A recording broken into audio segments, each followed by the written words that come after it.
Ephesians chapter 2 and verses 1 to 10. हम देख रहे हैं यफिसियों की पत्री उसका दूसरा अध्याय उसकी पहली आयत से 10वीं आयत तक। 10 verse 10 is our key verse, but we are trying to understand verse 10 in the backdrop of what Paul was saying in verses 1 onwards. दूसरे अध्याय का 10वां पद हमारा मुख्य आयत है, लेकिन उसको बेहतर समझने के लिए हम थोड़ा पृष्ठभूमि भी देख रहे हैं, इसलिए हम पहले के भागों को भी The पढ़ें। theme is we are called and prepared for a purpose. हमारा शीर्षक है कि हम बुलाए हुए हैं एक उद्देश्य के लिए तैयार किए जा रहे हैं। We were looking at who are the kind of people who are called by God. हम देख रहे थे कि कौन वो लोग हैं जो परमेश्वर के द्वारा बुलाए गए हैं। God doesn't call the qualified people, परमेश्वर योग्य लोग या काबिल लोगों को नहीं बुलाता है, but He qualifies whom He calls. पर जिनको परमेश्वर बुलाता है उनको परमेश्वर काबिल बनाता जरूर है। God calls the most unlikely people,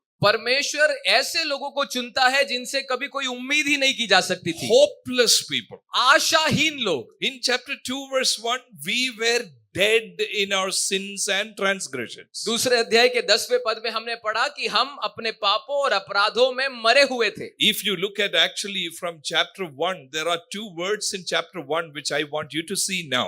अगर हम पहले अध्याय को पढ़े तो वहां पर दो आयतें हैं जहां पर मैं आपके ध्यान को लेकर जाना चाहता In हूं। 1 verse 3, it talks about heavenly realms.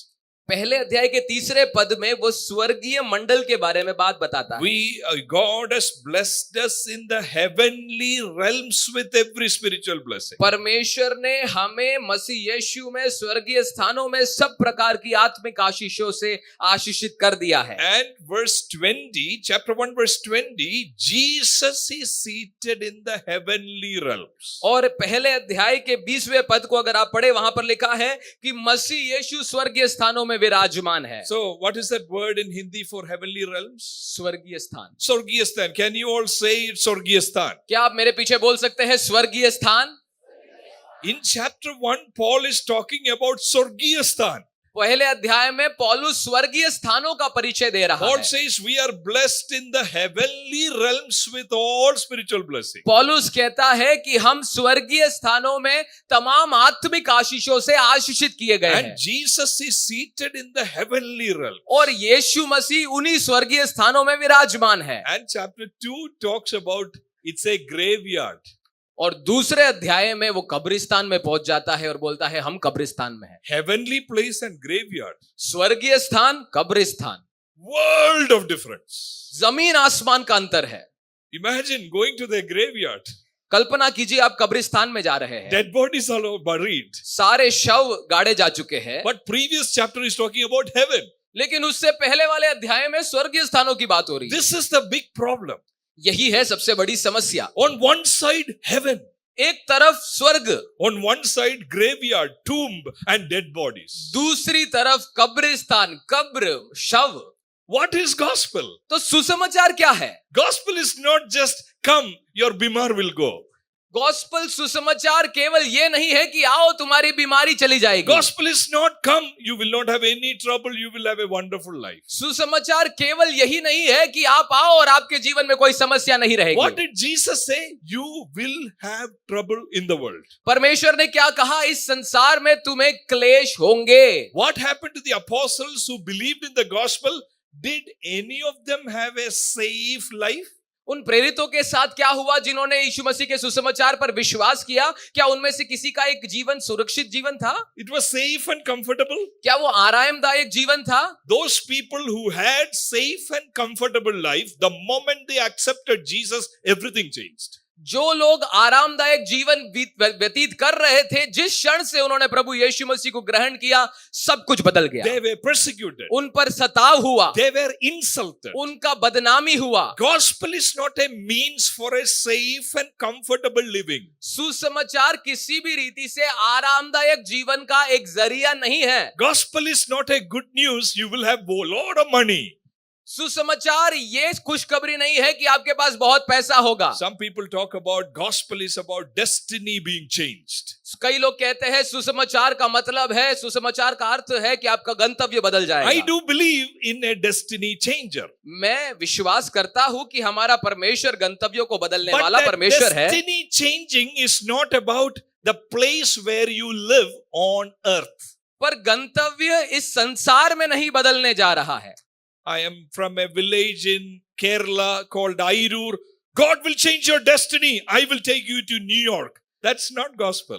मैं केरला के एक छोटे गांव से आता हूं जहां पर जिसका नाम है आयरूर. परमेश्वर तेरे गंतव्यों को बदलने जा रहा है, तू अमेरिका जाने वाला है. परमेश्वर ये नहीं करता. Destiny changing is not about where you live on this world. गंतव्यों के बदलने का तात्पर्य ये नहीं है कि आप इस संसार में कहां जाके रहना शुरू कर दोगे. I believe in a destiny changer. मैं गंतव्यों को बदलने वाले परमेश्वर पर That विश्वास करता हूं. destiny changer changed my destiny Amen. from graveyard Amen. to heavenly places. मैं उस गंतव्य बदलने वाले पर विश्वास करता हूं जिसने कब्रिस्तान के उस गंतव्य को बदलकर मुझे स्वर्गीय स्थान में बिठा डाला. Heavenly place, I cannot imagine how I will be seated there. मैं कल्पना भी नहीं कर सकता था कि कभी कभी किसी दिन जाके स्वर्गीय स्थानों में विराजूंगा. I cannot imagine how I will experience the blessing of God who is in heaven. मैं कल्पना भी नहीं कर सकता था कि कभी किसी परमेश्वर की आशीषों को मैं स्वर्गीय स्थानों में अनुभव करूंगा. But in chapter 2 verse 6, what is the gospel? God is there in the heavenly realms. Jesus is there in the heavenly realms. I am in the graveyard, in the tomb. 2:6 says, God has raised us up and seated us with Christ in the heavenly realms. पर दूसरे अध्याय की 6वीं आयत क्या कहता है? परमेश्वर स्वर्गीय स्थानों में है, प्रभु यीशु मसीह स्वर्गीय स्थानों में है. मैं कब्रिस्तान में हूं, मरा हुआ हूं, लेकिन प्रभु यीशु मसीह ने मुझे जिलाकर उसके साथ स्वर्गीय स्थानों में बैठा दिया है. Your destiny is changed by the power of the gospel. तुम्हारा गंतव्य सुसमाचार की सामर्थ के द्वारा बदल दिया जा चुका है. From 2:1 you are lifted to 2:6. That is gospel. तुम दूसरे अध्याय के पहले पद की अवस्था से दूसरे अध्याय की 6वें पद की अवस्था में पहुंचा दिए जा चुके हो. This changing of destiny was a very costly affair for God. गंतव्यों का बदलना, कब्रिस्तान से स्वर्गीय स्थान में पहुंचना परमेश्वर के लिए एक बहुत महंगी चीज थी. This is a real story which is told about Nelson Mandela, the great South African president. ये एक बहुत प्रसिद्ध कहानी है जो एक बहुत साउथ अफ्रीका के प्रेसिडेंट नेल्सन मंडेला के विषय में कहा So जाता है. when he became the president, one day he asked his guards, escorts, let's go to a restaurant and have food. एक बार जब वो प्रेसिडेंट बन गए, उन्होंने अपने पहरेदारों या फिर सिपाहियों से कहा, आओ हम एक रेस्टोरेंट में जाते हैं और फिर वहां जाके थोड़ा खाना भोजन करते हैं. So when they entered into the restaurant, on the front table there was a man waiting to be served. He is sitting with the plate waiting to be served. और जब वो भोजनालय में जाते हैं, वहां पर एक व्यक्ति था जो इंतजार कर रहा था परोसने के लिए, खाना परोसने के लिए. Nelson Mandela asked his security guards, call that man, ask him to come and sit with us and have food. और नेल्सन मंडेला ने अपने पहरेदारों से कहा कि उस व्यक्ति को जो वहां पर परोसने के लिए इंतजार कर रहा है, बुलाओ कि वो मेरे साथ आकर बैठे और खाना खाए. South African president, south Africa का प्रेसिडेंट है common man sitting outside. और एक मामूली आदमी है जो बाहर बैठा हुआ है. Come sit with us. उसको बोलता है अंदर आ जाओ, हमारे साथ बैठो. Security guard went and called him. He took his plate, came, sat. Quietly he sat. He is eating. Just looking at the food, he is eating. पहरेदार जाता है, उस व्यक्ति को बुलाता है, वो व्यक्ति नेल्सन मंडेला जी के पास आता है, उनके पास आकर बैठता है और कुछ देखे बगैर वो सिर्फ खाना देख के खाता जाता है. The guards were observing. While he was eating, his hands are trembling constantly, shivering. पहरेदारों ने देखा कि जब वो खा रहा था, उसके हाथ पांव कांप रहे थे खाते वक्त.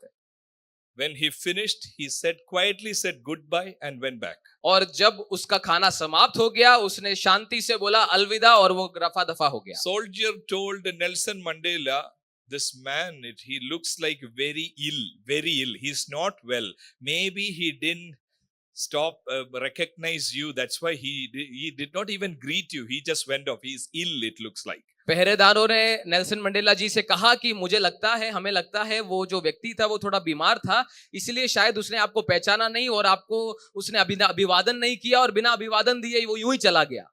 Nelson Mandela told, no, that's not the reason. Nelson Mandela ji ने कहा नहीं, कारण ये नहीं है. He was the prison warden when I was in prison. उन्होंने कहा कि जब मैं जेल में बंद था, उस जेल का वार्डन था वो. He is one of the person who persecuted me when I was in prison. जब मैं जेल में कारागृह में बंद था, उन दिनों में ये बंदा मुझ पर रोज सताव करता था. He was shaking not because of illness. He was shaking because of fear. Now he is the president. Will he do anything against him? उसके हाथ पांव इसलिए नहीं कांप रहे थे मेरे बगल में बैठ के कि वो बीमार है. उसके हाथ पांव इसलिए कांप रहे थे क्योंकि उसको मालूम है कि बगल में बैठने वाला बंदा जिसको मैं सताता था प्रेसिडेंट बन चुका है, अब वो मुझे कुछ करेगा तो नहीं. Our sin was not like this man. हमारा पाप उस व्यक्ति के समान का पाप नहीं है. And we are not facing somebody like Nelson Mandela. और हम नेल्सन मंडेला जैसे व्यक्ति से मुठभेड़ भी नहीं कर रहे हैं. Our sin was we followed the world, we followed devil, we followed our flesh. हमारा पाप था कि हमने संसार का पीछे, संसार के मार्गों पर चले, शैतान की मर्जी को पूरा किया, अपने शरीर की अभिलाषाओं को पूरा We किया. were children of disobedience. हम अनाज्ञाकारिता की संतान थे. We were objects of God's wrath. हम परमेश्वर के क्रोध के हकदार थे. And we are coming near to a holy God और अब उसी पवित्र परमेश्वर के करीब अब हम आ रहे हैं, who hates sin. जिसे पाप से नफरत है. He is against devil. वो शैतान के खिलाफ है. Wrath is on us. और क्रोध हमारे इंतजार कर रहा था. You and I, we are going before a just, righteous, holy God. और हम एक ऐसे न्यायी पवित्र परमेश्वर के निकट जा रहे हैं. This calling was not an easy calling. ये बुलाहट जो आपको प्राप्त हुई वो कोई मामूली बुलाहट नहीं है. Nelson Mandela just called, come and have lunch with me. Nelson Mandela ने बोला आओ मेरे साथ आकर बैठ के खाना खा ले बस. For us to be called, there was heavy price paid. लेकिन हमें अगर इस मरी हुई अवस्था से स्वर्गीय स्थान में पहुंचना था तो एक बहुत बड़ी कीमत चुकाने की आवश्यकता थी परमेश्वर को. Chapter 2:4 onwards, look at it carefully. दूसरे अध्याय के चौथे पद से आप पढ़िए और अच्छे से समझने की कोशिश करिए. But because of his great love. परंतु परमेश्वर अपने बड़े प्रेम के कारण. I want everybody to look at that word love, and the word before that is great love. मैं चाहता हूं आप उस शब्द को रेखांकित कीजिए जो कि है प्रेम, और उसके पहले जो लिखा गया विशेषण है उसको भी आप गौर कीजिए. वहां लिखा है बड़े प्रेम. Did you all see that? आपने Great देखा? love. वहां पर देखा क्या लिखा है? बड़े प्रेम. Understanding this is the real revival. आप इसको जब समझोगे सच्ची बेदारी फूट निकलेगी. We sometimes think about and worship, oh God, you are great, you love me. हम कई बार सोचते हैं और कहते हैं परमेश्वर तू महान है, तू हमसे प्रेम करता है. Yesterday we told about syncing us with Christ. कल हमने बात किया था कि हमें मसीह के साथ तालमेल बिठाना है, जुड़ जाना है. We were separated as per 4:18. 4:18 के अनुसार हमने सीखा हम मसीह से अलग थे. Now we are synced, we are raised with him, we are made alive with him, we are seated with him, synced with Christ. लेकिन अब हम मरी हुई अवस्था से जिलाए जा चुके हैं, उसके साथ जोड़ दिए जा चुके हैं, उसके साथ स्वर्गीय स्थानों में बिठा दिए जा चुके हैं. What prompted God to do all this? ये सब करने के लिए परमेश्वर को किसने विवश किया? On one side heaven. एक तरफ है स्वर्ग. On one side we are not in heaven, we are in tomb, in graveyard, dead. और दूसरी तरफ हम लोग हैं जो मरे हुए हैं, कब्र में है, कब्रिस्तान की अवस्था We में are है. not just bad people, we are dead people. हम केवल बुरे लोग नहीं हैं, हम मरे लोग हैं. Why God is doing the costly thing of reconciling us with God and syncing us with Christ? Why he is doing it? परमेश्वर इतनी महंगी चीज क्यों कर रहा है कि हम मरे हुए लोगों को वो जिला रहा है और अपने साथ मेल कला रहा है? ये क्यों कर रहा है वो? That is why that word is added there, because of his love. No, because of his great love. और इसी वजह से वो शब्द वहां पर रखा गया जिसको हमने भी पढ़ा, उसके प्रेम के कारण. नहीं नहीं नहीं, बड़े प्रेम के कारण. See the next word used, who is having mercy. Is that the way it is translated? No, who is rich in mercy. और उसके पहले वाली पंक्ति को पढ़िए, क्या लिखा है? परमेश्वर जो दयावंत है. नहीं नहीं, जो दया का धनी है.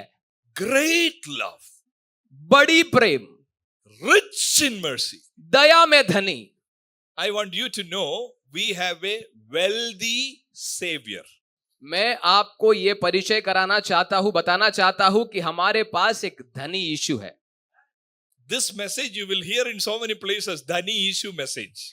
आप ये वाला संदेश बहुत जगह सुनोगे जहां पर कहा जाता है धनी यीशु के बारे में। Oh, everything belongs to God. So you go to Mercedes-Benz showroom and pray. Everything belongs to God. Take a picture and place your hand and pray. Wealthy God is there, you will become wealthy. कई लोग कहते होंगे अरे हमारा परमेश्वर सबका मालिक है, सब कुछ उसका है। तुम मर्सिडीज के शोरूम में जाओ, उस मर्सिडीज पे हाथ रखो, उसके साथ एक सेल्फी ले लो, उसको लेकर प्रार्थना करो, वो मर्सिडीज आपकी हो जाएगी। बहुत बार सुना होगा Some आपने। people say you are not getting anything because you don't have faith. कुछ लोग कहते हैं तुम्हें कुछ प्राप्त नहीं होता क्योंकि तुम्हारे पास विश्वास नहीं है। What is faith? विश्वास क्या है? You see a BMW, go near it and place your hand and Lord, I know everything belongs to you. Give me like this. आपने एक BMW को देखा, आप बगल में गए और आपने हाथ रखा और आप मांगो, परमेश्वर ये BMW मेरे को चाहिए, मांगो मांगो मांगो। I want you to know you have a wealthy Savior. पर मैं आपको बताना चाहता हूं कि आपका उद्धारकर्ता धनी उद्धारकर्ता है। Great love. बड़ा प्रेम करने वाला। No matter where you have been, no matter how deep you are in your pitch, you have great love shown on you. मायने नहीं रखता आप कितने दलदल की कीच में थे, कितनी गहराई में मरे हुए थे, ये सब मायने नहीं रखता क्योंकि आपके पास एक बड़ा प्रेम करने वाला परमेश्वर है। Can you all say great love? क्या आप बोल सकते हो मेरे पीछे बड़ा प्रेम? And mercy, rich in mercy. और दया के विषय में दया का धनी। In the Old Testament also you see Exodus 34:6, God abounds in mercy. और पुराने नियम में भी आप देख सकते हो नीति वचन निर्गमन उसके 34:6 में परमेश्वर जो दया का धनी है करके। In Psalm 103:8, he abounds in mercy. और भजन 103:8 में भी लिखा है वो दया में धनी है। Divine goodness towards us exceeds all or any evil that might encounter us. परमेश्वर का दिव्य भलाई हमारी तमाम पापों के ऊपर प्रबल होता है। No matter where you are seated in life today, आप आज जिंदगी में किस अवस्था में किस दलदल में पड़े हो ये मायने नहीं रखता। oh, I have gone too far from the Lord. आप कहोगे मैं परमेश्वर से बहुत दूर हो चुका हूं। I have done things that I cannot even share to anybody. मैंने ऐसे काम करे हैं जो मैं लोगों से बांट भी नहीं सकता। It is not one time, it is not two time. I did mistakes several times. मैंने एक बार नहीं, दो बार नहीं, अनेक बार मैंने गलतियां की। I want you to know we are not serving a God of one chance. He is a God of many chance. Amen. Because of great love and abounding in mercy. मैं आपको याद दिलाना चाहता हूं हम एक ऐसे परमेश्वर की उपस्थिति में नहीं बैठे जो केवल एक मौका देता है, वो बार बार मौका देता है क्योंकि वो दया का धनी है और वो बड़ा प्रेम करने वाला है। I can testify I will not be standing here if it was a matter of one chance. मैं आपको गवाही देना चाहता हूं अपनी खुद की, अगर मेरे को परमेश्वर केवल एक मौका देता तो मैं आज आपके सामने खड़े होने के लायक नहीं हूं। It is not like an entrance exam. You pass it now or you are not qualified. ये कोई एंट्रेंस एग्जाम नहीं है जो आप परमेश्वर के साथ के रिश्ते में अनुभव कर रहे हो कि आपने अगर एक बार फेल हो गए तो आपको फिर कभी मौका नहीं मिलेगा। God wants to call us. परमेश्वर आपको बुला रहा है। What kind of people? कैसे लोगों को बुला रहा The है? most unlikely people. सबसे ज्यादा आशाहीन लोग, Dirty people. गंदे लोग, Dead people. मरे हुए लोग। He is coming with great love. और इनके पास वो बड़े प्रेम के साथ He आता है, abounds in mercy. वो दया के धन के साथ He आता is है। a wealthy Savior coming with love and mercy. वो एक धनी ईश्वर है जो हमारे पास अपने दया और अनुग्रह रूपी प्रेम रूपी धन के साथ आता है। Nobody can sit here and say, "Oh, but my sin is too much. Your love is not enough." No, we cannot say that. कोई लोग यहाँ पर परमेश्वर से ये नहीं बोल सकते हैं परमेश्वर आपका प्रेम बड़ा होगा पर मेरे पाप उससे ज्यादा बड़े हैं। He is wealthy, very rich. आपसे कहीं अधिक गुना ज्यादा धन रखता है वो प्रेम के मामले में। Look at verse 7. 7वीं आयत पढ़िए। Another word used. He want to show his incomparably riches of his grace.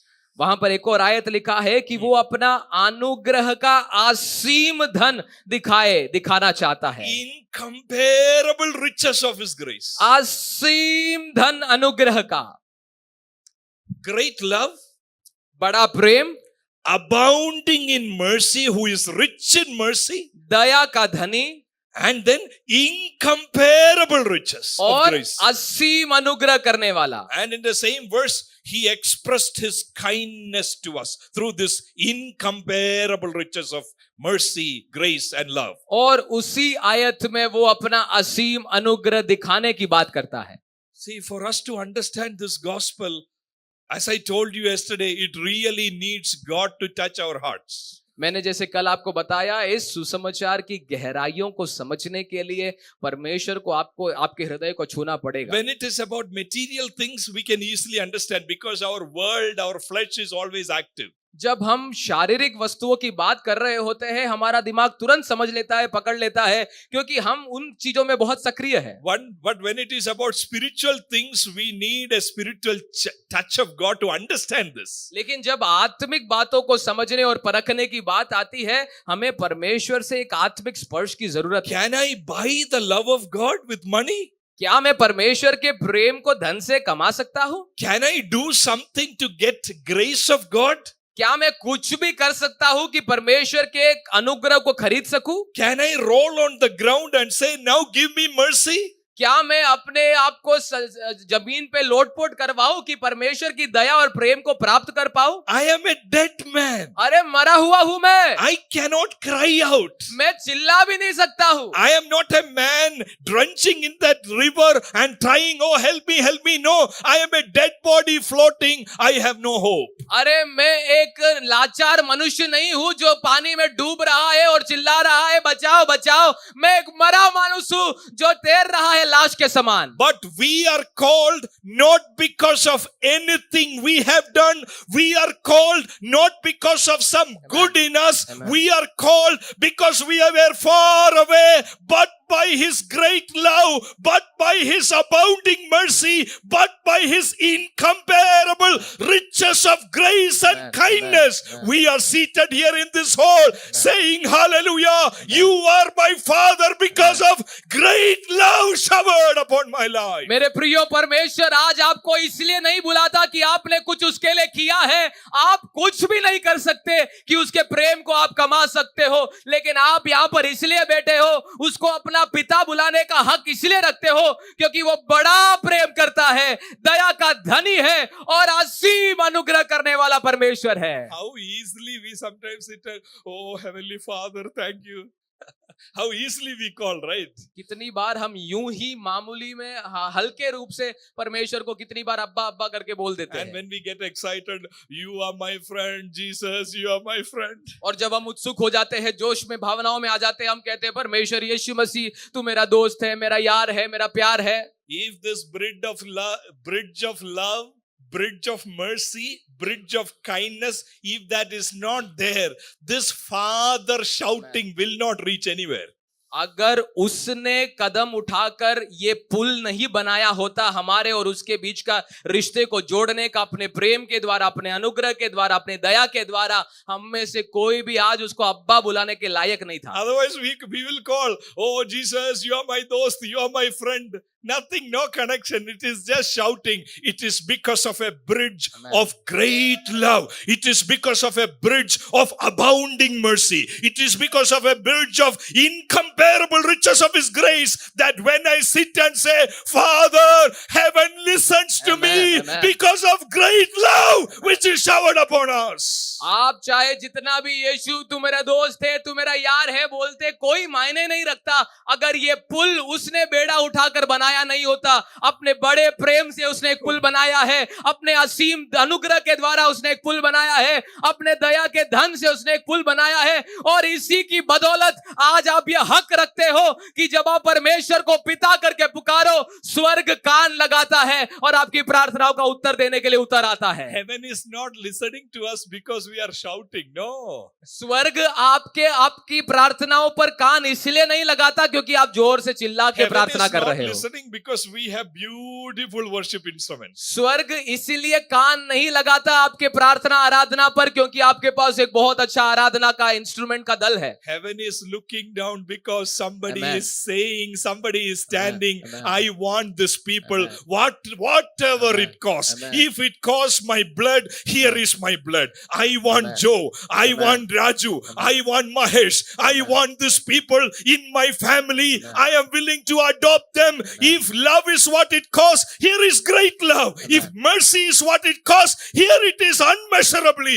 If it is grace what it costs, here unfathomable, immeasurable mercy is showered. I want you. God is telling you all today, He wants you to be with Him in His family. You are chosen by God. स्वर्ग आपकी प्रार्थनाओं पर इसी वजह से कान लगाता है, क्योंकि पिता की दाहिनी ओर एक बंदा खड़ा होकर मध्यस्थता कर रहा है और कह रहा है कि मुझे ये लोग ये बच्चे चाहिए कि वो मेरे परिवार के सदस्य हो।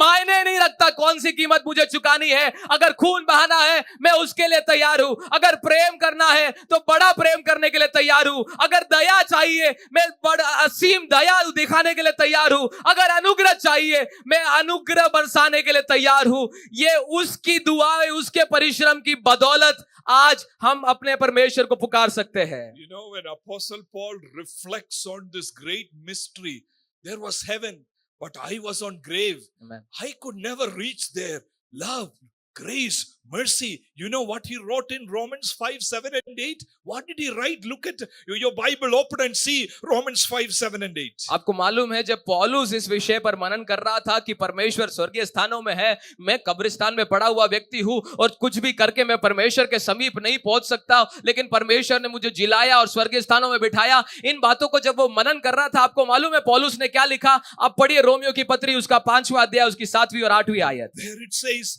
very rarely will anyone die for a righteous man, though for a good person someone might possibly dare to die. But look at the next verse. 5 के 7 में इस प्रकार से लिखा है, किसी धर्मी जन के लिए कोई मरे ये तो दुर्लभ है, परंतु हो सकता है कि किसी भले मनुष्य के लिए कोई मरने का साहस भी करे। और उसके बाद 8वीं आयत को आप पढ़ेंगे तो एक और सत्य You मिलता know है। how verse 8 starts? आपको मालूम है 8वीं आयत कैसे शुरू होती है? The two words that we studied yesterday. कल 2 शब्द मैंने आपको बताए थे, याद है?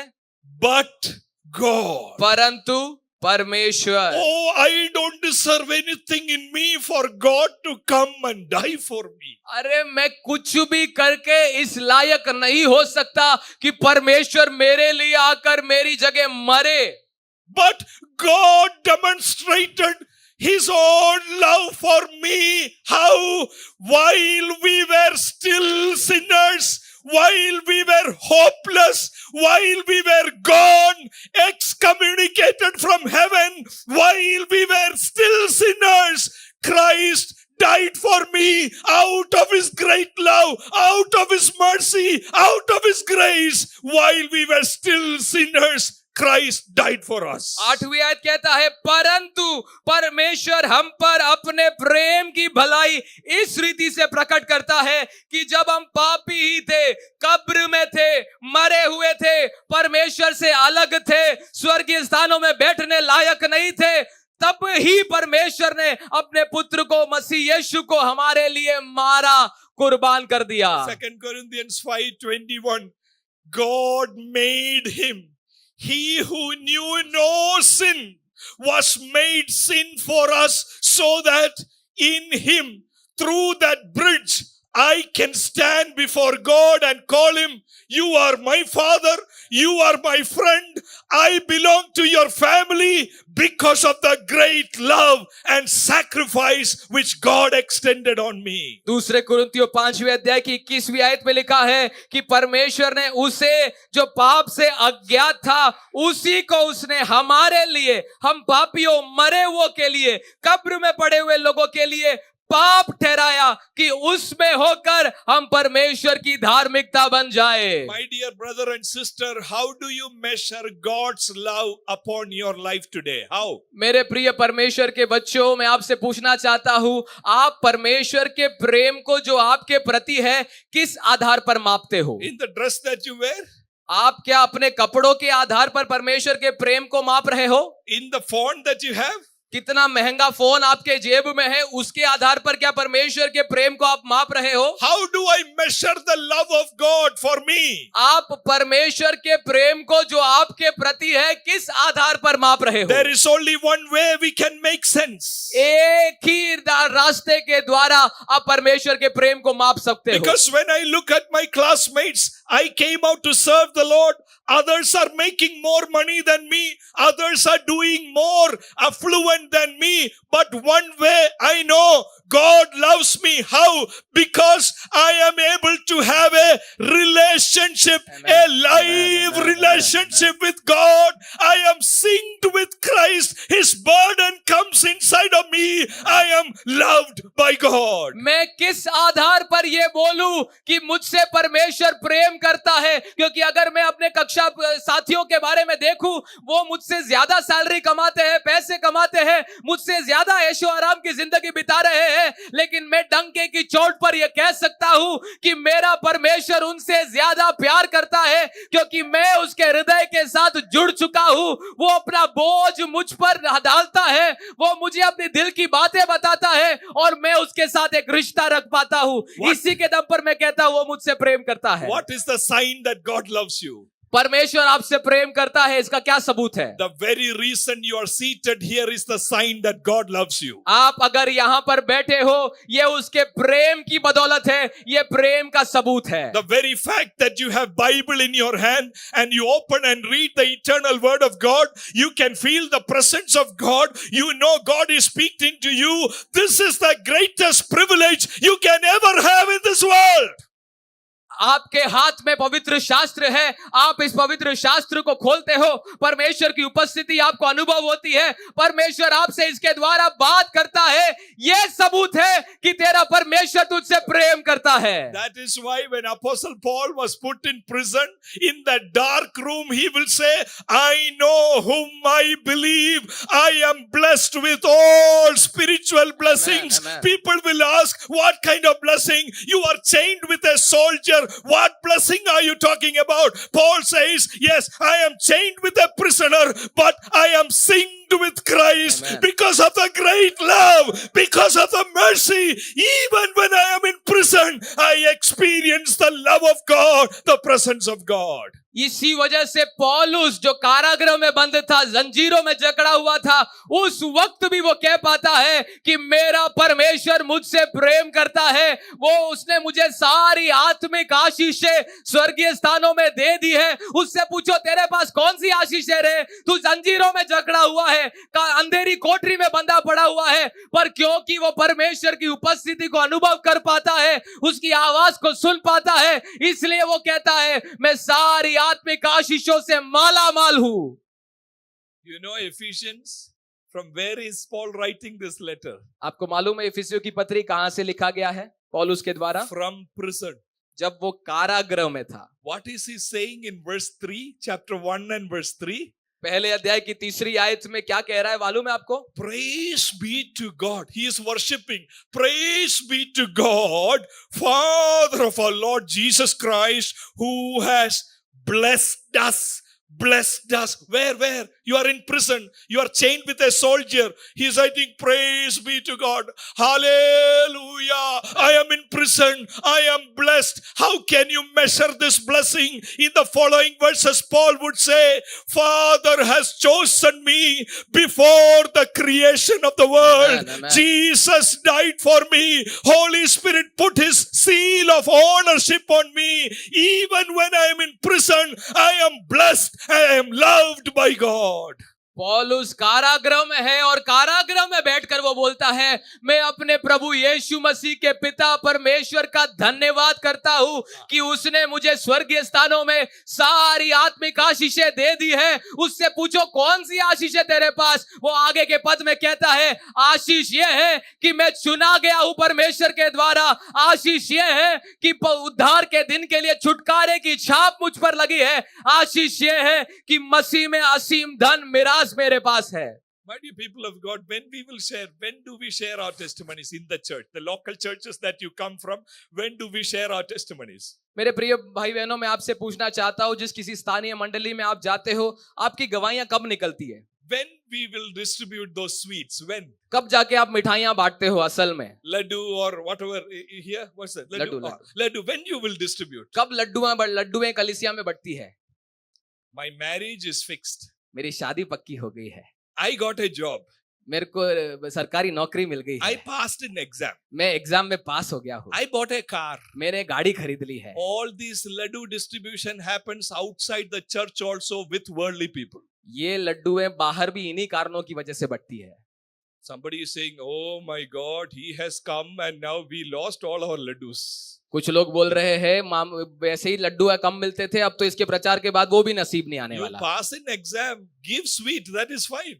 आप अगर एग्जाम पास हुए, आप लड्डू बांट सकते हैं, उसमें कुछ गलत नहीं है। Pastors have prayed for you. You want to celebrate your joy with them. It's okay to distribute laddu. Pastor लोगों ने आपके लिए प्रार्थना किया, आप उनके साथ अपनी खुशी बांटना चाहते हो, आप बांटिए, उसमें कोई गलत नहीं है। You got a job and you want to share a testimony. Thank you for praying. I got a job. It's fine. आपको एक अच्छी नौकरी मिल गई, आप गवाही बांटना चाहते हो, सबको बताना चाहते हो, अच्छी बात है, और सबको बोलना चाहते हो, प्रार्थना करने के लिए धन्यवाद, अच्छी बात है, करिए। But have you ever stood among the people of God and said, I was dead, I was lost, I don't deserve to be called son of God, I don't deserve to be in the family of God, but because of his great love, because of his abundant mercy, because of his incomprehensible grace and love, I am saved, I am in the family of God. Have you ever wondered at the grace of God and love of God? लेकिन मेरे प्रिय भाई बहनों, मैं आपसे पूछना चाहता हूं, क्या आपने कभी भी इस प्रकाशन को प्राप्त करके कि मैं मरा हुआ था, लेकिन अभी प्रभु यीशु मसीह की वजह से मैं जिला दिया जा चुका हूं, मैं कब्रिस्तान में था लेकिन अब स्वर्गीय स्थानों में बिठा दिया जा चुका हूं, मैं निर्धन था लेकिन परमेश्वर ने सारी आत्मिक आशीषें मुझे स्वर्गीय स्थानों में दे दी है।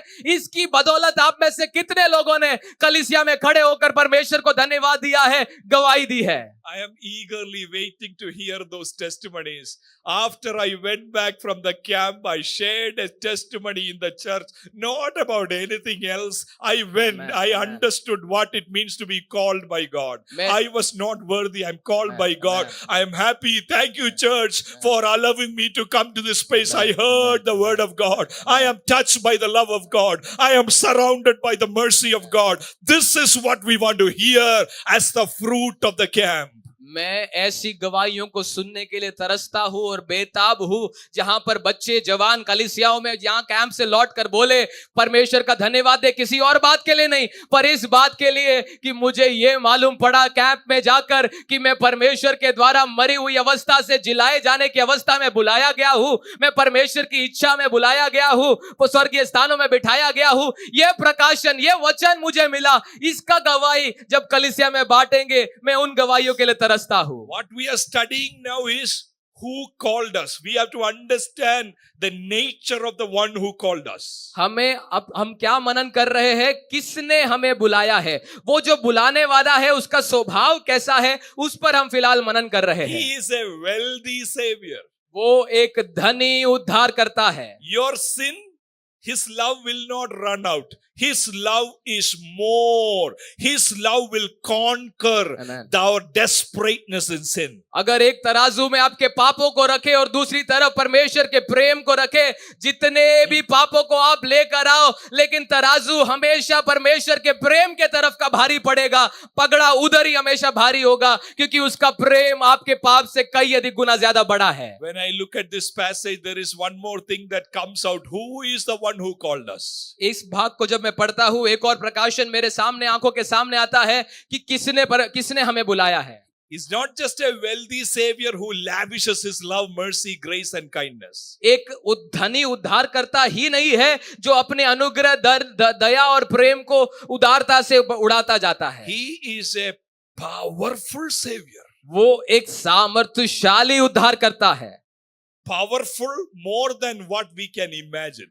आपकी कल्पना की सीमाओं के भी परे वो सामर्थी है। You know, sometimes the chapter divisions and verse divisions, it is helpful, but at times we miss the context and the greater thought which is running. कभी कभार ये भाग जो यहाँ पर बांटे गए हैं अध्यायों के नाम पर, आयतों के नाम पर, कभी कभार मनन करने के लिए वो काम आते हैं, पर अधिकतर बार होता क्या है, इनकी वजह से हम संदर्भ भूल जाते हैं और वो थॉट फ्लो, वो जो विचारों का बहाव है उसको भूल जाते हैं। You know what is Paul talking about in the previous verses just before chapter 2:1? What is he talking about? आपको मालूम है दूसरे अध्याय की पहली आयत के तुरंत पहले वाले भाग में पौलुस क्या बोल रहा है? Verse 20 onwards. I want you to see and tell me what is Paul talking about. 20वीं आयत से आप पढ़िए और मैं चाहता हूं आप उस आयत को पढ़िए और बताइए पौलुस क्या बोलना की कोशिश कर रहा है। Anybody saw 120 onwards? Paul is talking about something very, very important for our Christian life. अगर आप पहले अध्याय की 20वीं आयत, इफिसियों पहले अध्याय की 20वीं आयत से पढ़े तो मसीह जीवन के लिए एक बहुत ही महत्वपूर्ण चीज वो वहां पर प्रकट कर रहा है। He's talking about वो बता रहा है क्या? any word. Can you give me any word, any theme? What is Paul talking about? शब्द कोई दे सकते हो, आप बता सकते हो कौन सी बात के बारे में, कौन से विषय पर बात कर रहा है वो? Before he could talk about our dead condition and our resurrection, he is talking about something. हमारे मृत अवस्था और पुनरुत्थानित अवस्था के बारे में बताने से पहले वो कुछ हमें समझाने की कोशिश कर रहा है। आप बता सकते हो क्या है वो? Yes? He is talking about the dead body of Jesus. वो यीशु मसीह के मृत शरीर के बारे में बात कर रहा है। He is talking about, oh believers, I pray that your eyes will be open to see the power which is working on your behalf. वो बोल रहा है कि विश्वासियों, मैं तुम्हारे लिए प्रार्थना कर रहा हूं कि तुम्हारी आंखें खुल जाए ताकि तुम उस सामर्थ को ध्यान सको जो तुम्हारे अंदर कार्य कर रही है। In verse 19 it says the incomparably great power. और 19वीं आयत में लिखा है असीम सामर्थ, महान सामर्थ के बारे में तुम जान पाओ। Ephesians is known for the superlatives: incomparable riches, great love, immeasurable. Here it's talk about incomparably great power. इफिसियों की पत्री ऐसी अतिशयोक्तियों के लिए बहुत ज्यादा प्रचलित है क्योंकि हर जगह वो ऐसी अति करने वाली बातों के बारे में बोलता है। बड़ा प्रेम, दया का धनी, असीम असीम अनुग्रह, और यहां पर बोल रहा है सामर्थ जो बहुत महान है। Power is working for you. सामर्थ आपके लिए कार्य कर रही है। Incomparably great power. और बहुत महान सामर्थ। But how will you measure it? पर उसको कैसे मापोगे आप? Where will you measure it? आप उसको कहां मापोगे? Paul says in verse 20 that power is the same as the mighty strength he exerted. Who? When Father exerted when he raised Christ from the dead and seated him at the right hand in the heavenly realms. इस सामर्थ की महानता को समझाने के लिए वो बोलता है कि ये वो सामर्थ है जिसके द्वारा पिता परमेश्वर ने पुत्र यीशु के मरे हुए शरीर को मरी हुई अवस्था से जिलाया और स्वर्गीय स्थानों में अपनी दाहिनी ओर जाकर बैठा दिया। What is Paul trying to say? पौलुस क्या बोलना कोशिश कर रहा है? Believers, you have a wealthy savior. विश्वासियों, तुम्हारे पास एक बहुत ही धनाढ्य उद्धार करता है। Also, you have a powerful savior. लेकिन इसी के साथ साथ तुम्हारा उद्धार करता बहुत सामर्थी भी है। There was no chance for Jesus' body to be resurrected. कोई गुंजाइश नहीं थी कि यीशु मसीह का मरा हुआ शरीर वापस जिंदा हो जाए। He was crucified. वो मार दिया गया था, क्रूसित किया गया था, crown of thorns was put on his head, कांटों का ताज उसके सर पे धरा गया था, blood was all over. लहू हर जगह से बह रहा था। He is in the tomb of Joseph of Arimathea, अब अरिमतिया के यूसुफ की कब्र में उसका शव पड़ा है, and a big stone was placed, and guards were there. This body should not, will not come out. और एक बड़ा पत्थर उसके कब्र के मुंह पर जाकर रख दिया जाता है, पहरेदारों को नियुक्त किया जाता है, रोमियो सिपाहियों को रखा जाता है ताकि ये शव बाहर नहीं आए और ना आ पाए। Roman Caesar said, Jesus is over. रोम के केसर ने कहा यीशु की कहानी का यहाँ पर पूर्ण विराम होता है। High priest Annas and Caiaphas said, it is over. महायाजक अन्ना और केफास कहते हैं कि कहानी खत्म। His own disciples thought, Peter thought, it is all over. उसके खुद के चेले जो उसके साथ घूमते थे सोचते हैं कि कहानी खत्म। But on that resurrection day, this incomparably great power worked in the tomb of Arimathea, and Jesus is alive. Just like that, the incomparably great power will work on your life so that you will be resurrected to love Him, to serve Him in this generation. लेकिन पुनरुत्थान के दिन परमेश्वर की यह महान सामर्थ अरिमतिया के यूसुफ के कब्र के अंदर उतरती है, मरी हुई दशा से यीशु को जिलाती है, और आज वो ही सामर्थ आपके अंदर कार्य करती है, आपको अपनी मरी हुई अवस्था से जिलाती है, प्यार करने के काबिल बनाती है, प्रभु यीशु के पीछे चलने के काबिल बनाती है। Oh, when you have this power and love working on your behalf, I can see God will raise a generation Amen, here amen. who will love Him, who Amen. will hear Him, Amen. who will give their Amen. life. Amen. Yet not my will, Amen. your will be done, because Amen. power is working in your heart. और मैं ऐसी आशा करता हूं और विश्वास करता हूं कि वही सामर्थ इन मरी हुई सूखी हड्डियों की तराई में से एक ऐसी सेना को खड़ा करे जो परमेश्वर से प्रेम करने के लिए सक्षम हो, परमेश्वर को सुनने के लिए सक्षम हो, यह कहने के लिए सक्षम हो कि मेरी इच्छा नहीं लेकिन परमेश्वर तेरी इच्छा मेरे जीवन में पूरी हो। This power battle, listen to this verses in verse 21, 121. और 21वें और 22वें पद को आप पढ़िए। There it says, power worked in Jesus' body, raised him, and Paul is saying, in Roman prison, he is saying, his hand is chained, he is saying, Jesus is seated, right hand of Father, far above all rule and authority and power and dominion, every name you can name, Jesus is seated above that because of the power. You ask Paul, then why are you here in this prison? If Jesus is far above all powers, why are you here? Paul would say, yes, on the cross people thought Jesus is not powerful. When I am in prison, people might think I am not powerful, but power is not to escape the cross. Power is to suffer the cross and say, still my God reigns.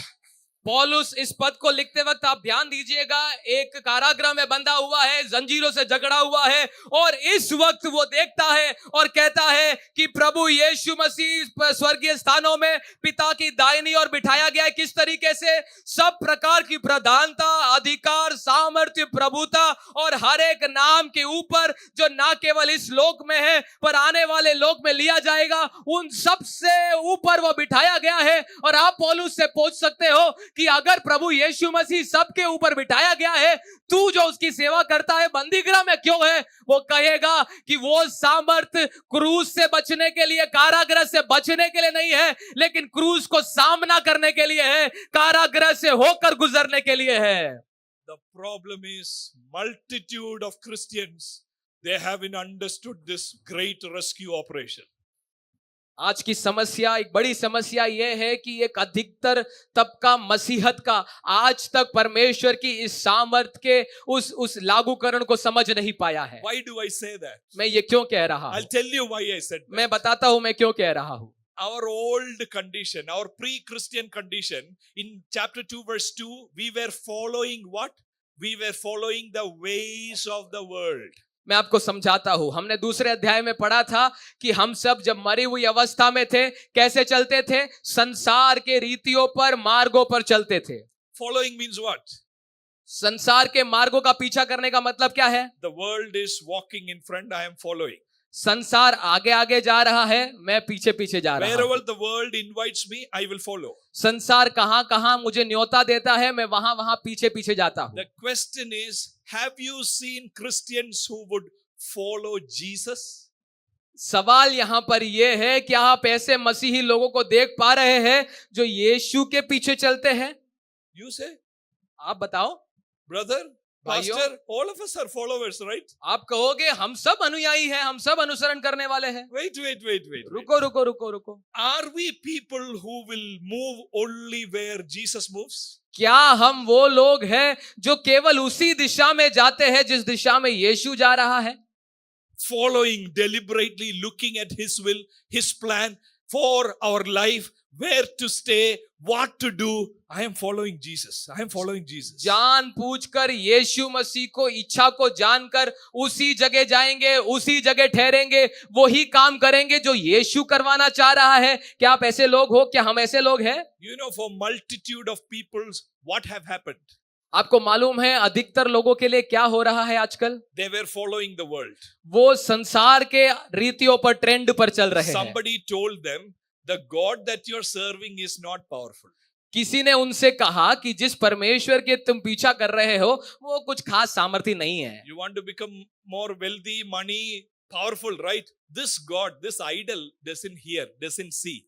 उनसे किसी ने कहा कि अगर तुम धनी होना चाहते हो, बलवान होना चाहते हो, सामर्थ्यशाली होना चाहते हो तो इस मूरत के पीछे मत जाओ, वो बहरा है, वो सुन नहीं सकता। You serve living God. तुम जीवित परमेश्वर की सेवा करते हो।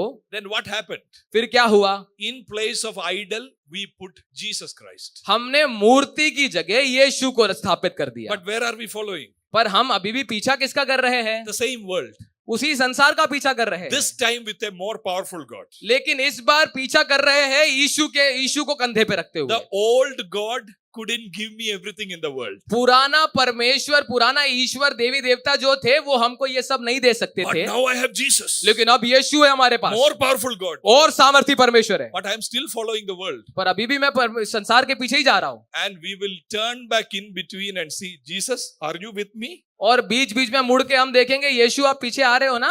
I am praying. Please come with me. मैं Please. प्रार्थना कर रहा हूँ, कृपया मेरे पीछे आइए। It is not I am following Jesus. We want Jesus to follow us. आजकल हो ये नहीं रहा है कि हम यीशु के पीछे जा रहे हैं, उल्टा हो ये रहा है कि यीशु को हमारे पीछे आना पड़ रहा है। And we will proof text some verses. God will give you the desires of your heart. और हम कुछ आयतों को संदर्भ से बाहर निकाल कर बोलेंगे कि परमेश्वर तुझे तेरे दिल की तमन्ना पूरी करके देगा। Bible is not guaranteeing all our dreams will come true. Bible कोई गारंटी नहीं देती है कि आपके सारे सपने पूरे होंगे। In fact, if the love of God touched us, our dream will be Amen. aligned with the will of God. इसके विपरीत अगर परमेश्वर का आत्मा आपके दिल को छूता है तो आपके सपने परमेश्वर के सपनों से मिलना शुरू हो जाएंगे, जुड़ना शुरू हो जाएंगे। Our will become His will. हमारी इच्छाएं उसकी इच्छाओं में तब्दील हो जाएंगी। We will not ask Jesus, please help me. My paper is not moving. Can you please help me? I want to go there. Come with me, Jesus. No, Jesus, only if you go there, I will come. I will follow you. That is the sign of a truly saved person. हम ये नहीं प्रार्थना करेंगे कि परमेश्वर please मेरा paper अटका पड़ा है, उसको थोड़ा आगे खिसका दो, फाइल सैंक्शन करवा दो, प्लीज मेरे पीछे आओ। उल्टा आप ये प्रार्थना करोगे, प्रभु अगर तेरी मर्जी है तो मुझे मिले, नहीं तो नहीं चाहिए। Who called us? किसने बुलाया है आपको? Great love, incomparable riches of His grace, immeasurable mercy and kindness. It was like a victory. The love of God and the power of God worked on our dead state. We are resurrected to see Him, love Him, behold Him, worship Him, call Him our Father, call Him our lover, call Him our friend. This is the power of the gospel. सुसमाचार की सामर्थ कहां सिद्ध होती है? सुसमाचार की सामर्थ इस अवस्था में सिद्ध होती है कि हम मरे हुई दशा में थे, कब्र में पड़े हुए थे, परमेश्वर से वंचित थे, अलग थे, लेकिन परमेश्वर अपने बड़े प्रेम में, अपने असीम अनुग्रह में, अपने दया के धन से हमें जिलाता है। हम उसे देख पाते हैं, जान पाते हैं, उसकी इच्छा को पा पाते हैं और उसके अनुसार चल पाते हैं। यहां सुसमाचार की सामर्थ सिद्ध होती है। This young man's story, if you haven't heard it, you should hear. इस जवान की कहानी जो मैं बताना जा रहा हूं, अगर आपने नहीं सुना है तो आपको सुनना जरूरी है। For a camp like this young man went to attend. ये जवान ऐसे ही एक कैंप को अटेंड करने के लिए गया। Announcement was made. There is a river nearby. Don't go there. Whirlpools are there. If you jump into it, that is it. Don't be tempted to go from the campus to explore the river. Be here. Camp के दरमियान announcement किया गया कि इस camp के बगल में एक नदी होकर जाती है, बड़ी खतरनाक नदी है, उसमें जो भी गया है आज तक जिंदा नहीं बचा है, इसलिए कृपया करके कैंपस को छोड़िए नहीं, कैंप के बाहर जाइए नहीं, ऐसा सूचना दिया जाता है। So this boy is seated there listening to this announcement. अब ये बंदा वहां पर बैठकर इस सूचना को सुन रहा है। The moment he heard the announcement, he decided, I will go there. और जैसे ही उसने इस सूचना को सुना, उसने बोला अब तो जाना ही पड़ेगा बॉस। Proud young rebel. एक जवान, गर्वपूर्ण, एक बलवा करने वाला। With his friends, he went to the river. अपने दोस्तों के साथ वो नदी में चला जाता है He jumped confidently, और हियाव के साथ उस नदी में कूद जाता है but disappeared. और गायब हो जाता है। Villagers came and said, one boy is gone, let him go. Every year something like this take place. Don't try to save him. You will die as well. One person gone, leave him.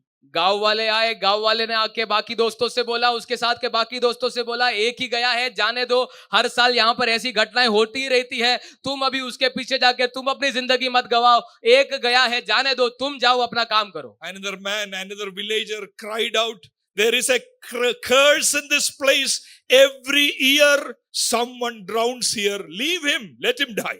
किसी दूसरे गांव वाले ने बोला कि ये नदी श्रापित नदी है, ये जगह श्रापित है, हर साल यहाँ पर एक व्यक्ति की मृत्यु होती ही होती है, तुम उसके बारे में फिक्र मत करो और यहाँ मत खड़े रहो, तुम चले जाओ। This boy reflects on a prayer later on. I want to read that prayer. और जो व्यक्ति डूब रहा था अंदर, वो एक प्रार्थना पर मनन कर रहा है और वो प्रार्थना मैं आपके सामने पढ़ना चाहता हूँ। Oh God of my mother, हे मेरी माता के परमेश्वर, I know you are alive मैं जानता हूं कि आप जिंदा हो and you answer prayers. और ये भी जानता हूं कि आप प्रार्थनाओं का उत्तर देते हो। I rebelled against you. मैंने आपके विरुद्ध में बलवा किया, I never lived for you. मैं आपके लिए कभी नहीं जिया, But if you will save me from this death, लेकिन आज अगर इस डूबने की अवस्था से, मृत्यु से आप मुझे बचाओगे, the rest of my days I will live for you with all my strength. मेरी जिंदगी के बाकी बचे दिन अपनी पूरी ऊर्जा और सामर्थ के साथ मैं आपके लिए जीऊंगा। I will work for you, Lord. मैं आपके लिए काम करूंगा प्रभु। Save my life from death. मेरी जिंदगी को मृत्यु से बचाइए। Give me life to serve you. मुझे जीवन दीजिए ताकि मैं आपकी सेवा कर सकूं। God answered that prayer. परमेश्वर ने उसकी प्रार्थना को सुना। We are seeing the fruit of that one man's life, Dr. Thomas Matthew, 60 years back, touched by the power of God, touched by the love of God, a rebel changed to a revival apostle in North India.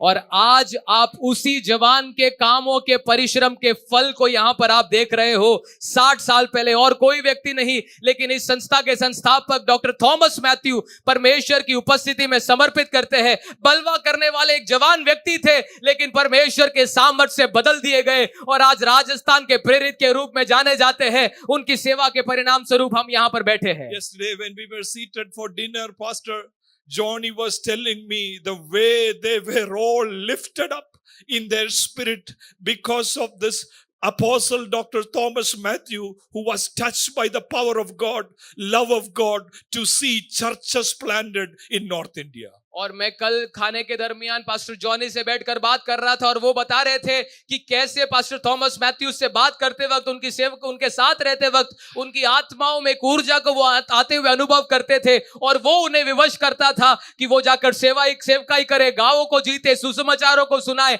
आत्माओं को परमेश्वर के पास लेकर आए। Pastor Johnny told me yesterday, if you get a chance, please tell this tomorrow. He told me to tell you something. Pastor Johnny ने मुझसे कहा कि अगर आपको मौका मिले कल के संदेश में आप ये जरूर बोलना। उन्होंने मुझसे ऐसा कहा था। This is a quote that he stated, which he told me, please tell them.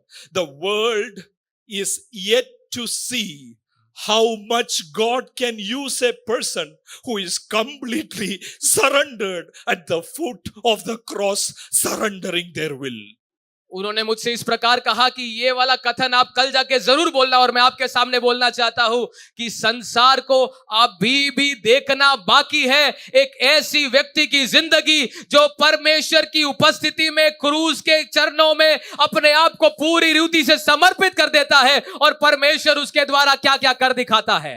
Our generation is used to see lot of apostles. हमारी पीढ़ियों ने बहुत सारे प्रेरितों को देखा है। What apostles are we seeing now? कैसे प्रेरितों को हम देख रहे हैं आज? People who come with black cats. लोग जो बड़े बड़े ब्लैक कैट्स के साथ आएंगे, काली बिल्लियों के बॉडीगार्ड्स के साथ आएंगे। Like celebrity movie star with cooling glass, they come. Apostle is coming. सेलिब्रिटियों के समान एक काले चश्मे लगाकर कोट सूट पहनकर आएंगे जैसे कि कोई बड़ा फिल्म स्टार आ रहा हो। But the Bible talks about another kind of apostles. लेकिन बाइबल एक दूसरे तरीके के प्रेरितों के बारे में बताती है। They don't love their life. वो अपनी जिंदगी से प्रेम नहीं करते। They don't glory in anything other than cross. वो क्रूस के अलावा किसी और चीज में महिमा नहीं ढूंढते। Their testimony is not I made money. Their testimony is I poured out my life. उनकी गवाही ये नहीं होती कि मैंने खूब पैसा बटोरा कमाया, उनकी गवाही ये होती है कि मैंने अपने जीवन को उंडेल दिया। I believe prophets, true prophets and apostles are seated here Amen. for North India Amen. in the coming years. Amen. Prophet, Amen. hear me. Amen. Apostle, hear me. Amen. God will send you with the power of God and the love of God. मैं विश्वास करता हूं कि यहाँ पर भी आने वाले दिनों में उत्तर भारत को हिलाने के लिए, काम करने के लिए सामर्थ्य रखने वाले कई भविष्यवक्ता और प्रेरित बैठे हुए हैं। मैं आपसे कहना चाहता हूं, मुझे सुनो, परमेश्वर के सामने समर्पित हो जाओ और आप देखोगे परमेश्वर आपके द्वारा क्या क्या कर दिखाता है। There is a problem in receiving this gift. इस वरदान को प्राप्त करने में एक समस्या है। What gift? क्या समस्या है? This great love, ये बड़ा प्रेम, incomparable riches of grace. ये दया का धन। I remember reading this Wings of Fire by Abdul Kalam, Dr. Abdul Kalam. मुझे याद है मैंने एक बार डॉक्टर एपीजे अब्दुल कलाम की किताब विंग्स ऑफ फायर को पढ़ा था। What he says is only once he remember his father beating him badly. उन्होंने इस प्रकार से लिखा है कि उनको याद आता है वो दिन जब एक बार उनके पिता ने उन्हें बुरी तरह से पीटा। You know why? आपको मालूम है क्यों पीटा? It was his birthday, he received gift. क्योंकि वो उनका जन्मदिन था और उस जन्मदिन के उपलक्ष्य पे उन्होंने किसी से भेंट ग्रहण कर लिया और वो घर आ गए। Father told him never ever accept gifts. उनके पिता ने उन्हें पीटा ये कहकर कि आइंदा कभी किसी से कोई तोहफा ग्रहण मत करना। The moment you accept gift, you are obliged to him. क्योंकि जिस क्षण से तुम तोहफा ग्रहण करना शुरू हो जाते हो, तुम उनके प्रति प्रतिबद्ध हो जाते That हो person can influence you. और फिर उस वक्त से लेकर वो व्यक्ति आपके जीवन में प्रभाव डालने की एक श्रेणी में आ जाता है। If you got a pen from your friend as gift, अगर आपके मित्रों से आपको एक पेन भी प्राप्त हुआ है, will you feel obliged? आपको एक प्रतिबद्धता महसूस नहीं होगी उसके प्रति? Of course. बिल्कुल होगी। Thank you for giving me the pen. धन्यवाद, धन्यवाद, मुझे आपने एक पेन दिया, आप ऐसे प्रतिबद्ध हो जाओगे। Every time you take the pen, oh, he gave me the pen. हर बार जब आप वो पेन उठाओगे और आपको याद आएगा वो उसने मुझे पेन दिया था। And if it is costly gifts, और अगर वो महंगा कुछ उपहार हो जो आपको दिया गया you हो, will really feel obliged. आपको फिर बहुत ज्यादा प्रतिबद्धता महसूस होगी। But the irony of Christianity is many have received the love of God, grace of God, and feel nothing about it. पर व्यंग्य की बात यह है कि मसीहत में कई लोगों ने परमेश्वर से इन सब से कई अधिक गुना ज्यादा बड़ा तोहफा प्राप्त किया है, बड़े धन के रूप में, बड़े बड़े प्रेम और दया के धन के रूप में, लेकिन उनके अंदर से कोई प्रतिबद्धता प्रभु यीशु मसीह के They प्रति नहीं don't आती। feel anything about the gift. उनको उस प्राप्त किए हुए तोहफा के प्रति कोई एहसान महसूस नहीं होता। Because that is why for many people salvation is something outside of them. Give me the gift. With this ticket, I will go to heaven. When I am entering the heaven door, I will place this and the scan code is done, I will enter. It's outside of them. Salvation is a card, an easy access to go to heaven. इसीलिए कईयों के लिए उद्धार केवल एक बाहरी चीज बन के रह गई है, एक ऐसा कार्ड बन चुका है उद्धार, जिसको लोग पकड़ के तो रखे हैं, पर इसलिए पकड़ के रखे हैं कि स्वर्ग के दरवाजे में जाएंगे, स्वाइप करेंगे, स्वर्ग में घुस जाएंगे। एक कार्ड के रूप में बस पकड़ के रखा है उद्धार को। The gift of salvation is not outside of us to go to heaven. It is inside of us, a sinking happening Amen. with Christ Amen. Jesus, where your life will become obliged, surrendered to His will, Amen. His plan. That is true salvation. सच्चा उद्धार एक बाहरी चीज में सीमित नहीं रहता है, वो एक अंदरूनी चीज है जो आपके अंदर जब आता है, आपका दिल प्रभु यीशु मसीह के दिल के साथ जुड़ना शुरू हो जाता है, आपको उसकी इच्छाएं मालूम पड़ जाती है, आप उस इच्छाओं के प्रति समर्पित हो जाते हो, वो अंदरूनी कार्य करता है। सच्चा उद्धार का सामर्थ वो है। That is why Apostle Paul in the prison, he looks at this gift, oh, a costly gift, love, mercy, everything. And he writes in Galatians chapter 2, 20, 21, I will not live my own life.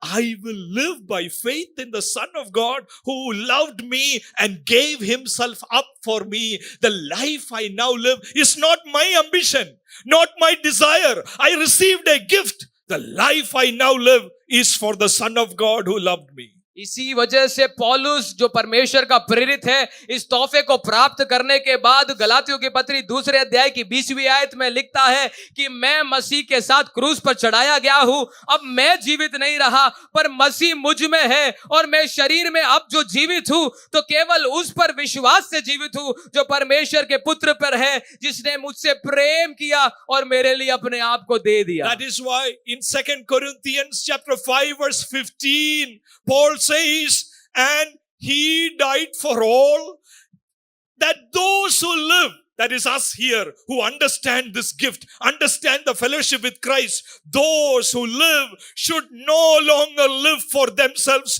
but for Him who died for them and was raised again. इसलिए पौलुस 2 कुरिन्थियों की पत्री उसके 5वें अध्याय की 15वीं आयत में कहता है, वह इस निमित्त सबके लिए मरा कि जो जीवित है वो आगे को अपने लिए नहीं जिए परंतु उसके लिए जिए जो उनके लिए मरा और फिर जी उठा है। What is an appropriate response for the gift of God and the character of God that we can give today? परमेश्वर के द्वारा प्राप्त तोहफे के प्रत्युत्तर के रूप में या फिर परमेश्वर के स्वभाव के उस प्रकाशन के प्रत्युत्तर के रूप में सबसे अच्छा तोहफा क्या है जो हम उसे दे सकते हैं? It's not just thank you God. केवल धन्यवाद परमेश्वर ऐसा बोलना काफी नहीं है भाई लोगों। Heaven was here, I was here. Thank you for dying for me. Great love, all this. I really love you, Jesus. And go back as though nothing happened. That is not the appropriate response. आपको परमेश्वर का प्रकाशन मिला कि परमेश्वर स्वर्गीय स्थानों में है, आप कब्रिस्तान में थे, आपको उठा के स्वर्गीय स्थानों में बिठाया और आप बोलते हो धन्यवाद परमेश्वर, आपने मेरे लिए इतना कुछ किया, धन्यवाद हालेलुया बोल के बाहर निकल गए। ये नहीं होता है सही प्रत्युत्तर साहब। All those who are involved in worship ministry, listen, Romans 12:1.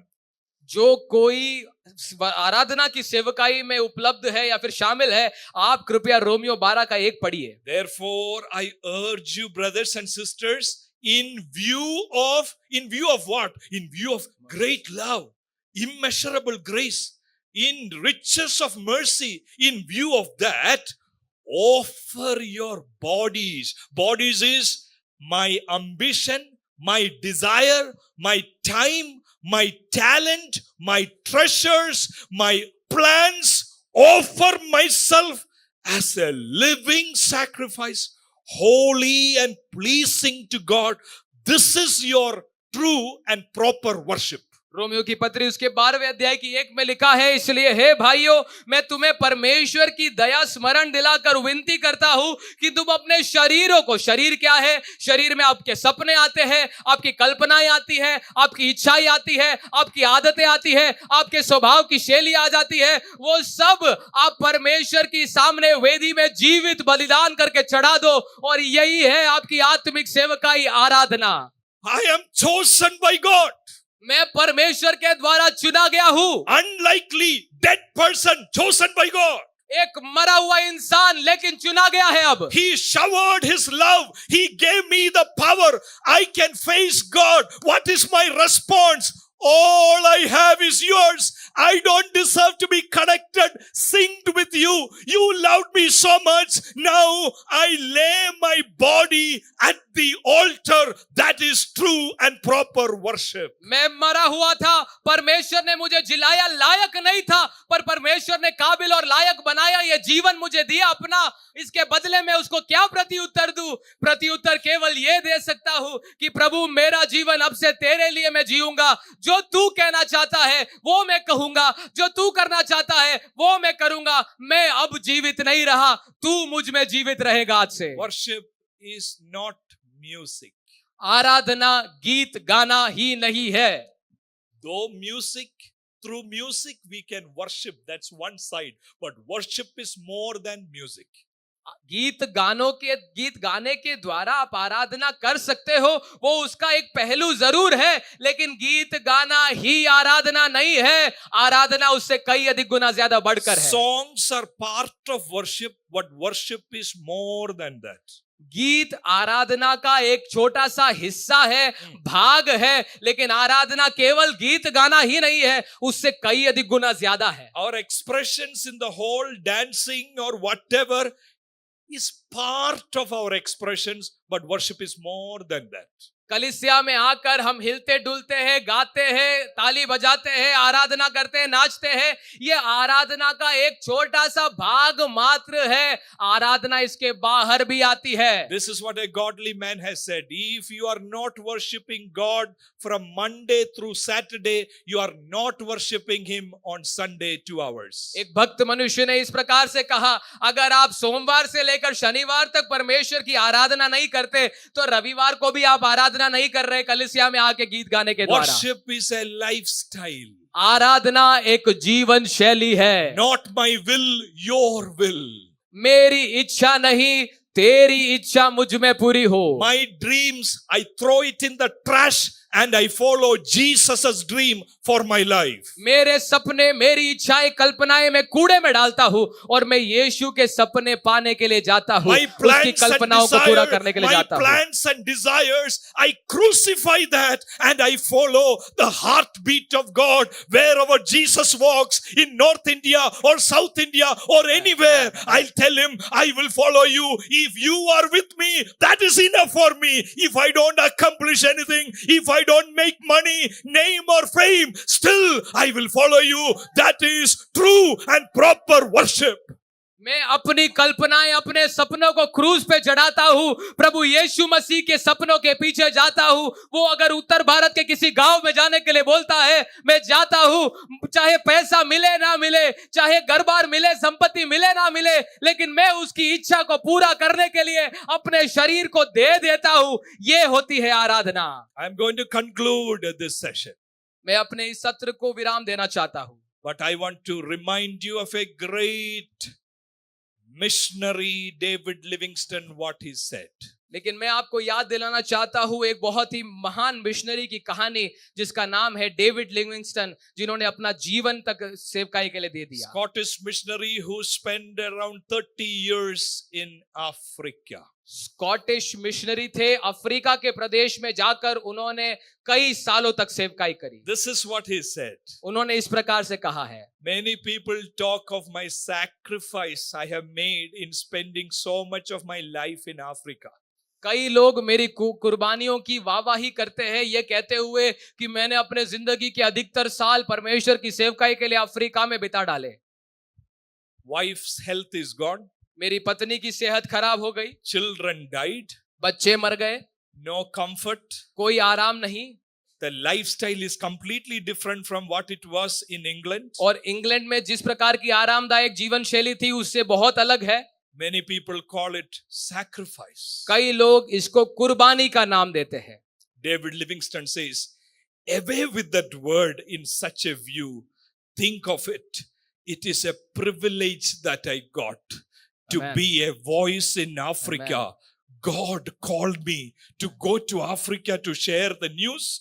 That's not a sacrifice compared to what God has done Amen. for me. Amen. It's a privilege to be His voice in Africa. कई लोग मेरे द्वारा किए गए कामों को बलिदान का नाम देते हैं, पर डेविड लिविंगस्टन कहते हैं ये नाम गलत है. मेरे द्वारा किए गए कार्यों को बलिदान मत बोलो, इसको एक सौभाग्य बोलो, क्योंकि परमेश्वर ने जो मेरे लिए किया है वो था असली बलिदान, वो थी असली कुर्बानी. जब उसने प्रभु यीशु मसीह को मेरे लिए दिया, मैं उसके बदले में जो कर रहा हूं वो मेरा सौभाग्य है. यहां पर अफ्रीका में आकर परमेश्वर की आवाज बनना मेरे लिए एक सौभाग्य है. उसे एक सौभाग्य बोलो.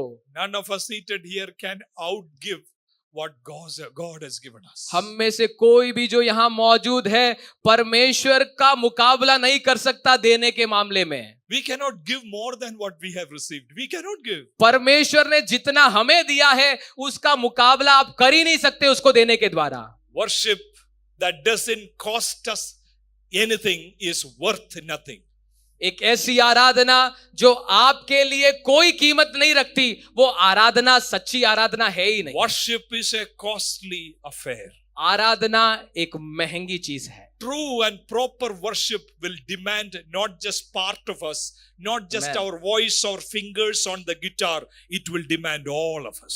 सच्ची आराधना केवल हमारे शरीर का या फिर हमारे अस्तित्व का एक भाग ही नहीं मांगती. सच्ची आराधना हमारे पूरे अस्तित्व की मांग करती है. वो केवल हमसे हमारी आवाज या फिर उंगलियों जो गिटार पे घूमती है केवल वो ही नहीं मांगती, लेकिन उससे कई अधिक गुना ज्यादा हमारे जीवन का हर एक पहलू वो हमसे मांग करती है. When I was meditating on this passage, this is the song which came to my mind, which has touched me a lot, a Hindi song. But whenever I feel dry, whenever I feel discouraged, these lines always encourages me. मैं जब इस वचन पर मनन कर रहा था, एक गीत जो मुझे याद आया वो मैं आपके सामने रखना चाहता हूँ. ये एक हिंदी गीत है, लेकिन जब भी मैं अपने जीवन में सूखा अनुभव करता हूँ, कभी कभार लक्ष्यहीन हो जाता हूँ, मैं इन्हीं गानों को, इसी गीत को गाता हूँ और अपने आप को अपना जीवन का लक्ष्य याद दिलाता हूँ. The songwriters say, मुझ पर होए कृपा बेकार न जाने दो. I don't want to waste the grace that I have received from God. गीतकार इस प्रकार से कहता है कि मुझ पर हुई है कृपा बेकार ना जाने दो, यानी कि वो कहता है मुझे अनुग्रह प्राप्त हुआ है और मैं उस अनुग्रह को जाया नहीं करना चाहता. How many of you would say today, God has come near you? And our hands are shivering, right? We are dead people against God. We are His enemies. But God comes near us, not to kill us, with great love, mercy. He wants to have us in His family. And in response to us, how many of us would say, मेरा जीवन का मकसद तू है, मेरा जीवन का कारण तू है, मैं जीऊं या मरूं तेरे लिए. From the depths of your heart, how many of us would say today, whether I live or die, I don't want to just take this gift and throw and live my own life. I want to follow your footsteps. Whether in death or in life, I will rejoice. I will be glad. I will count it as a privilege to follow your footsteps. आज जब परमेश्वर आपके निकट आ रहा है, ध्यान रखना वो आपको मारने के लिए, अपना क्रोध आप पर बरसाने के लिए आपके निकट नहीं आ रहा है. वो आ रहा है कि आपको फिर से वो अपनी बाहों में ले ले, अपने बड़े प्रेम, अपने असीम अनुग्रह, अपने बड़ी दया का स्वाद आपको दे. और जब वो आपको ये सब देता है, आपका प्रत्युत्तर क्या है? कि आप मेरे साथ, हमारे साथ मिलकर ये कहोगे परमेश्वर से कि मेरे जीवन का मकसद तू है, मेरे जीने का कारण आज से तू है. चाहे मैं जिंदा रहूं, जीता रहूं या मर मैं तेरे लिए जीऊंगा, तेरे लिए मरूंगा. कितने लोग ये प्रत्युत्तर आज देने वाले हैं? Because God has done everything to us, our appropriate response to God, this great God, is to give all of ourselves, our ambitions, our desire, not part of us. Let's not sink with him one or two folders. Let's sink everything, all departments, all compartments of our hearts. Sink with Jesus so that he can access our life and put his plans and dreams in our lives. आज जब परमेश्वर से आप जब परमेश्वर आपके निकट आता है, आपका प्रत्युत्तर क्या होगा? क्या आप अपने जीवन का एक छोटा सा हिस्सा उसके साथ दे दोगे, उसको दे दोगे और बोलोगे कि प्रभु तू मेरे जीवन के इस हिस्से में राज्य कर, या फिर आप ये कहोगे प्रभु मेरा पूरा का पूरा जीवन तेरे लिए समर्पित है, तेरी जो मर्जी हो उसको पूरा करने के लिए मैं यहाँ पर हूँ, अपना पूरा जीवन कौन देने के लिए परमेश्वर को तैयार है?